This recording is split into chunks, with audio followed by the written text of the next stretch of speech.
Welcome to Glimpse of Old Cars. Imagine planning a trip in America during the 1920s or 1930s. There were no smartphones, no GPS, no online bookings, and no modern highways stretching across the country.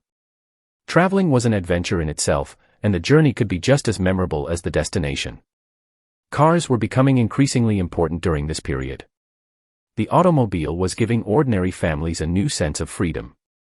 Instead of depending entirely on train schedules, people could decide where to go and when to leave. But driving was very different from today. Many roads were still unpaved, especially outside major cities.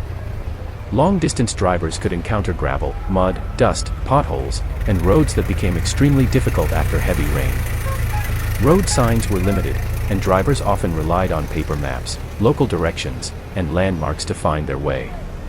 Cars also required more attention. Engines and tires needed regular maintenance, and a breakdown far from town could turn a simple journey into a major problem. Drivers often carried tools, spare parts, extra fuel, and other supplies. For long-distance travel, however, trains remained one of the most important forms of transportation. Railroads connected major cities across the country, allowing passengers to travel hundreds or even thousands of miles without having to deal with rough roads themselves. For many travelers, boarding a train was an exciting experience. Inside the better passenger trains, travelers could enjoy comfortable seats, dining cars, sleeping compartments, and large windows through which they could watch the countryside pass by.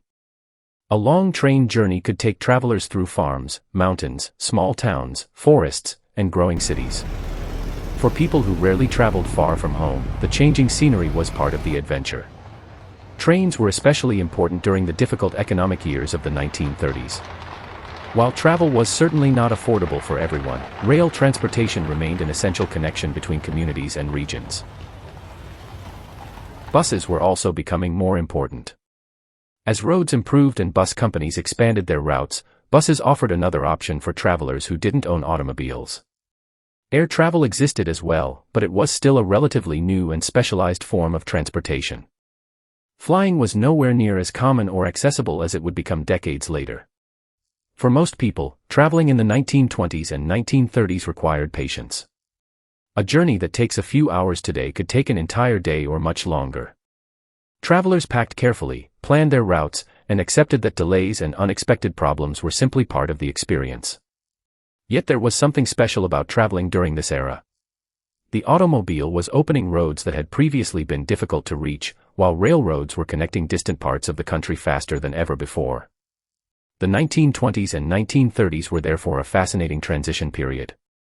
America was moving from an age dominated by railroads toward a future shaped increasingly by automobiles, highways, buses, and eventually airplanes.